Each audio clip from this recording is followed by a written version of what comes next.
Meeting. It's especially exciting to see Bella and Sophie. Wonderful seeing you two here today. I hope Grandma and Grandpa are giving you a lot of sugar and candy throughout the days. But it's wonderful to be here. And congratulations, Amy, on taking over the chair, and Todd as well as vice chair.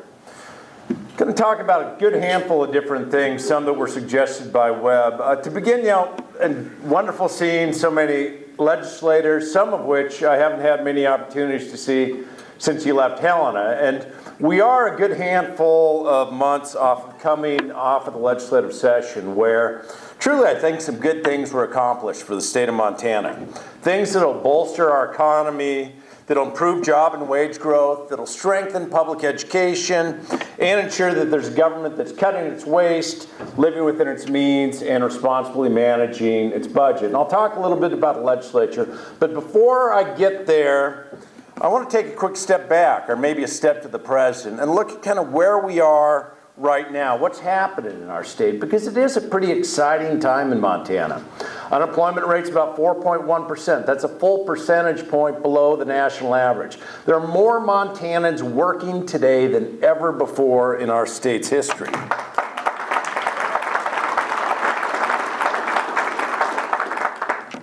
I guess you didn't want to clap for the unemployment because it makes it hard for some of you businesses, certainly. But that's another thing, because as we see that too, the per capita income is among the fastest growing in the nation. Montana was once again named the #1 place to be an entrepreneur, meaning that if you have a good idea and you're willing to work hard, you can make those dreams a reality. Montana, the Tax Foundation ranked Montana as the 6th best business tax climate in the nation. Well, our economy and our wages are growing in state government. We're cutting waste, we're challenging expenses, and we are working to reduce those unnecessary regulations that are duplicative or do nothing to ultimately improve the regulatory part, the safety and the livelihood of the people of Montana. It's appropriate to be here today for your annual meeting because on Tuesday of this week, the U.S. Chamber of Commerce Foundation just published or released its report called Innovative States. And it ranked Montana 6th in the nation for innovation and entrepreneurship, 10th in the nation for its business climate. Further, the U.S. Chamber Foundation ranked Montana 4th in the country for new startup rates, 5th for small business lending, 6th for business tax climate. Finally, it ranked Montana 7th in the nation for both per capita income growth and high-tech job growth. That report specifically cited the Main Street Montana project, where many of you in this room have been working with us and the business leaders on, and that we are taking commendable strides to ensure aspiring entrepreneurs have sufficient capital to launch and grow their businesses. We're further enhancing Montana's business-friendly culture, broadening the state's prospects to diversify its economy while sparking new innovation needed to support emerging industries. Through strong fiscal management, we have been named the most fiscally prudent state in the country. I just sort of use that to set the table because let's just imagine for a minute we're in New Jersey and New Jersey is having the New Jersey Chamber of Commerce annual meeting. You would hear that you've had 8 credit downgradings in the last 5 years and you have record state debt. Or let's say that we're at the Kansas Chamber of Commerce. Kansas literally had to end their school year early last year, shutting the schools down because of insufficient funding as a result of insufficient state revenues. They tried their great experiment. If you're in Wisconsin or Louisiana, you're in a position where they have gutted higher education because ultimately they couldn't even pay for it. Well, in Montana, we're ranked #1 in the nation by the Center in Budget and Policy Priorities for keeping education affordable. Thanks to work with higher education, my office, and the legislature, freezing college tuition again. So while those other states are facing credit downgrades, court orders to fix their finances, and are slashing education, here's what's happening in Montana. Recently closed the books on the fiscal year. Not only did revenues exceed expectations thanks to strong job and wage growth, but state spending came in about $32 million under budget, because we are seeking out those ways to do more with less and cut government waste to challenge expenses. At the same time as we have that happening, Moody's, the credit rating agency, just ranked Montana, our state, your state, as top 5 for management of state-issued debt. So strong business and employment growth, wages increasing, and a government that is operating effectively. With so much going on in Montana, I mean, it would be easy to kick up our feet, congratulate ourselves on a job well done. But that's not how this organization, as you undertake a long-term strategic vision and plan, should do it. And that's not how we do it either, and I don't think that's generally how Montanans do it here in the Big Sky Country. When things are going well, we ultimately say, what can we be doing to make our state do that much better? It's largely with that mindset that I entered into the 2015 legislative session, committed to trying to get beyond the partisan gridlock that's become the norm in politics these days in Washington, D.C., and unfortunately in so many states, and instead tackling some of the most important issues facing our state. It's funny, Amy, as you played the I'm Just a Bill, and I thought about that, and because that was part of my childhood, seeing that now. Like, what would I'm Just a Bill be in Washington, D.C. now? You know, I show up, the government shuts down, we do 35 highway bills that are supposed to be 6-year bills in the last 4 years. There are certainly some challenges in D.C. that we don't want, from my perspective, in the state of Montana. But we did enter that with saying, let's figure out those ways to get some things done. And I'm pleased to report that by and large, we were able to accomplish many of those goals. Top priority for the legislative session, and the one obligation that the legislature and I as the executive share, is to pass a budget. That's our constitutional mandate, and it can't be a budget that's spending more than we bring in. I wanted to do more than simply pass a budget, though. I wanted a budget that would continue the strong record of fiscal management that I think that Montanans expect, and also a budget that could make sure that we're ready for whatever the next years bring. Amy had also mentioned in her introduction that at times I think that chambers and others look to what happens over the next 2 years or what happens over the next 4 years. I think we all have obligations to also be trying to look a little bit longer as well. So the budget that I proposed and hope to ultimately pass would leave a responsible rainy day fund that ensure our state's prepared to more or less face any unexpected challenges that might come our way, that it would fulfill that constitutional mandate of not spending more than we take in, and would make strategic investments that will benefit Montanans for generations well beyond the tenure of any governor or state legislature. And despite, candidly, the efforts of some who wanted to use the budget more to score political points at the expense of folks in Montana, I believe that largely that I did sign a bill into law, that budget into law, that will continue to support strong economic growth throughout our state. It does live within our means, all the while building on successful efforts to improve school funding and make some strategic investments. And I think that the successes of the legislative session did go far beyond just the budget. We did build on an already vibrant economy by investing in our workforce and our Main Street businesses, for making it easier for healthcare providers and engineers to provide professional services in Montana, to passing the Tax Fairness Act, providing tax incentives for installation of pollution control equipment, to ensuring that state agencies consider the impact on small businesses before adopting rules. I think Montana is even better positioned after the legislature for further economic growth. And then from efforts to expand health care in our state, crack down on dark money, to the measures designed to respect our treaty obligations to tribes while protecting our private property rights, there was a good bipartisan group of legislators who recognized that these issues were ultimately more important than the next election or partisan purity. Admittedly, the session wasn't without bumps in the road. On some important issues, from my perspective, partisanship and obstruction won out over progress for Montanans. Most notable of these disappointments was the failure of the legislature to get a comprehensive infrastructure package to my desk for signature. Brought forward what I thought was a common sense proposal, looked at the needs across our state.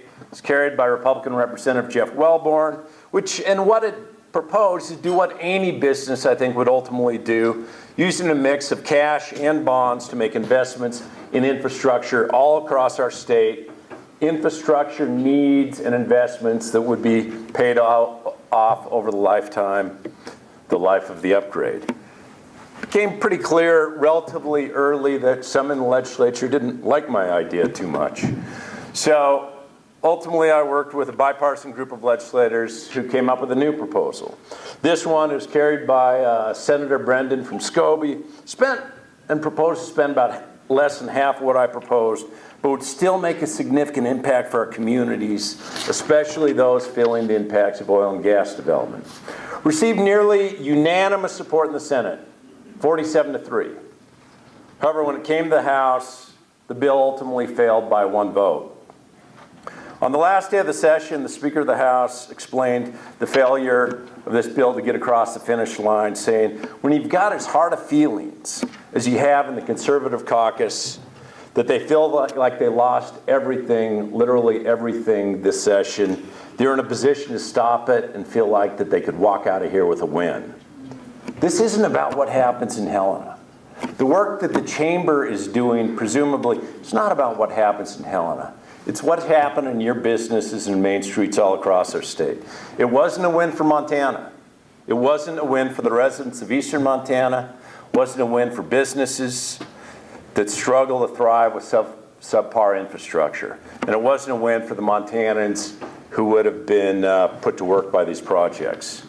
Unfortunately, infrastructure wasn't the only area where I think that a little bit of obstruction won the day. Early childhood education, something that 44 other states have recognized the value of. In many state chambers, as you know, Webb, because I talked about that at others, the majority of state chambers have actually come out and said this can make a big difference. The remaining in the legislature that weren't even really receptive to having that conversation.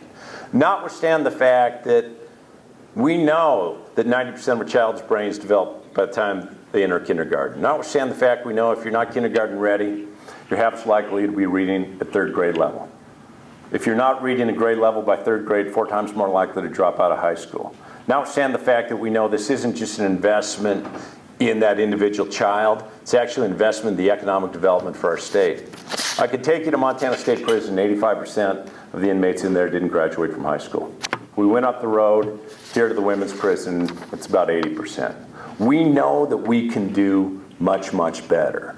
On that issue, I didn't really hear that much arguments against making those investments.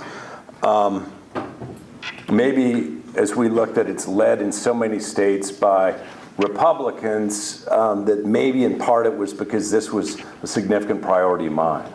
From my perspective, my kids are long gone past pre-K. And where that impacts is communities like Hardin who said that, they've been trying to scrap together money. They said, we'll do this no matter what. We know what a significant difference it makes. Communities like Bozeman that know that it can make a big, big difference for all the kids. Certainly not going to give up on this effort, and we'll continue to find a way to ensure that Montana does make those investments in our earliest learners. Despite the setbacks, though, I think that this was a legislative session that will benefit our state for years to come. It's a session that will ensure that Montana continues on its record of fiscal responsible management, ensure that our kids continue to get a quality public education system. We had record investments in K-12. At the same time, we have record high school graduation rates. And we're also trying to make sure that they're prepared for the workforce in other areas. It's this community that really pushed and helped out with career tech education, saying we need to be putting more dollars into there.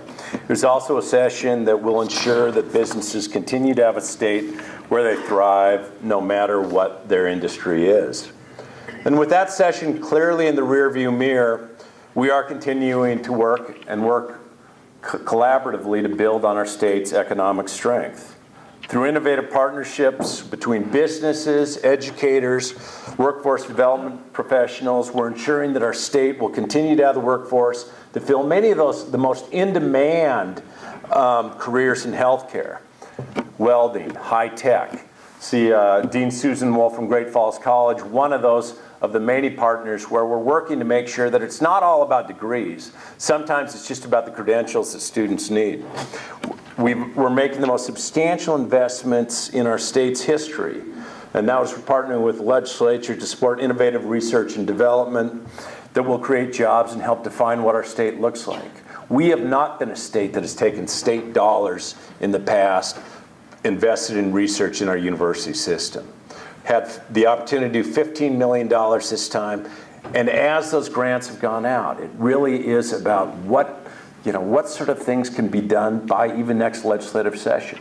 Each one of those grants, as they're doing the research, also had to partner with private creators. And I think through the Montana Main Street Project, we're working with business leaders across the state to ensure that Big Sky Country continues to be open for business and government is doing its part. Just last week on the Main Street side, we conducted the first of 3 peer-to-peer summits focused on, I think, what is one of the most critical issues facing our state, and it's going to be the need for workers with the knowledge, skills, and experience to fill the jobs that are not only both most in demand today, but will also be most in demand tomorrow. Especially critical when you just look at the sheer numbers of what Montana faces. Over the next decade, our economy is expected to add at least 6,400 new jobs per year. However, only 4,100 people are expected to enter the workforce. So with a graying population, with looking at folks ages 16 to 24, we know that each and every year that we could come up about 2,000 workers short. That means we really do need to be taking those steps to increase labor force participation, to fill this gap, and ensure that workers have the skills to do their jobs as efficiently and as effectively as possible. Now, this challenge is not unique to Montana by any measure. Over the next decade, the competition for workers and ensuring that workers will have the skills that they need is expected to be intense. And I am confident that Montana, working with both private sector, government, and our educational system, is certainly up to the challenge. While we ready Montana for a successful economic future, we must also ensure that we remain true to what makes Montana home and what we love about it. Last year, the federal government put out draft Clean Power Plan rules, the 111D rules. Well, some have argued that states and Montana as well should just put its head in the sand on the issue, act like that these rules weren't a reality or the proposed rules. I don't think that's how that we tackle the big issues here in Montana. Here in Montana, when there's a complex issue, we roll up our sleeves, we put our differences aside, and we find a path forward. That's exactly what we did with the proposed rule. We brought together diverse folks around the table and around a mid-Montana solution that, as we start looking forward, could say, here are the possibilities, not just the pitfalls to meeting the goals of that plan. A few months ago, the final rules were released. And they were dramatically different than the proposed rules that we are working under. And it was clear that Montana had to and has to get back to the drawing board. I was clear that I was frustrated that the work that had been done already in communities and industries all across our state, and the relationships that had been forged to work around a table together to address this issue would have to be largely reconstructed from scratch. It's true that when we look at these Clean Power Plan rules, Clean Power rules, that Montanans also have strong feelings on all sides of this issue. There are folks who believe that this is the right thing to do. Some who think it comes too late, doesn't go far enough. Some people who think it's far too much, far too fast. I've also had folks tell me that they think that we should just leave it to the legislature to figure out. Sorry. I don't know that I'm fully ready to do that. I think ultimately, truly though, in Montana, not just for today and not just for industries of today, but also for Sophie and Bella and for what Montana is going to look like long past we're in leadership. We really do face a choice and in some respects a crossroads. We can look the other way. We can do nothing. We can let the federal government ultimately decide what our energy future looks like, or that we can also ensure that Montana remains in the driver's seat on our energy and environmental policy and in addressing climate change. Folks who hunt, hike, fish, and work in Montana ought to be deciding what the Montana looks like that we pass on to our kids. I want to make sure that Montana does stay in the driver's seat. From the perspective of, as many of you that worked through a grueling challenge with sage grouse, it worked well with sage grouse, can work well here as well. Determining Montana's energy future, it won't be easy. It's going to require many parties come together for a common goal. It's going to require individuals and organizations, consumers and producers, advocates and legislators, communities, states and nations. And it's that diversity at times, frankly, it could seem so vexing and unwieldy, but I think that will also prove to be our greatest strength. Coming together to address challenges like climate change, and doing it in a way that benefits all of us and benefits the state of Montana. I think it's what we do here, and it's a big part of what it means to be Montanans and to be able to show that we can be functional when other places can't always. While we work hard here at home to ensure our energy future, we must also look for opportunities outside of the state to continue growing our economy. Tomorrow I'll have the opportunity to depart with a handful of education and business leaders to the countries of Taiwan and South Korea to expand our trade relationships with the Asian market. The business and education leaders on this trip are at the core of what we're trying to accomplish, to really make those deals that will make a difference here at home. In 2014 alone, exports from Montana brought in $1.5 billion to Montana's economy. That number doesn't include the economic impact of tourists coming here as well. During the past 3 years, we've made marketing Montana to the world a priority. And we're looking at both how we market on tourism, but also how we can take some of the lessons learned there as we market for business promotion. And I think the results are paying off. 4 of our state's top 8 partner countries for exports are in Asia. Business relationships with the Republic of Korea, China, Japan, and Taiwan are paying significant dividends, with each of them continuing to grow, rapid growth in the past 2 years. Last year, just those countries were about $420 million in exports, so about half of our overall state's exports to the world. We also have a long history of business relationships and diplomatic ties with Asian countries, from Senator Mike Mansfield, our Ambassador Mike Mansfield and his work in Japan, to Ambassador Max Baucus and his work today in China, the dozens of Made in Montana businesses that are bringing quality products as a result of some of those relationships from Big Sky Country all across the globe.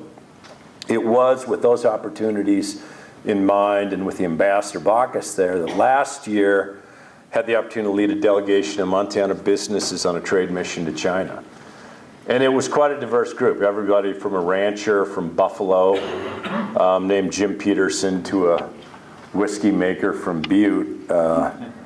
And I think the trip really not only helped build strong business ties between Montana and China, but also helped the opportunities for Montana to get on the map that much more.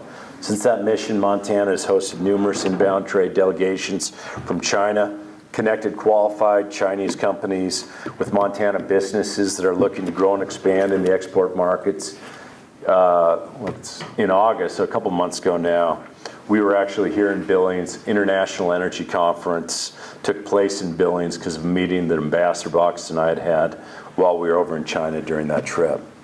I believe in the power of strong international relationships, moving Montana forward by increasing those business and educational opportunities abroad.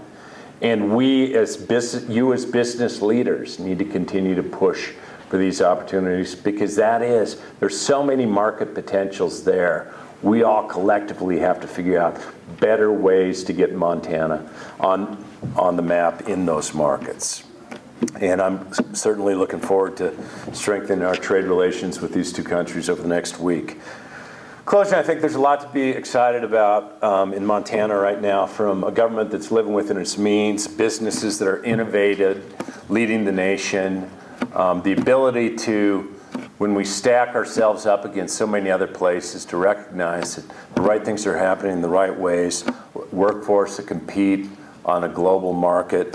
I certainly want to thank you all for being a part of what makes Montana such a great place to live, to work, and to raise a family. I ask for, as we go forward too, we can make the ways to work together for the benefit of all of this state, and probably most importantly for Sophie and Bella. Thanks so much for having me.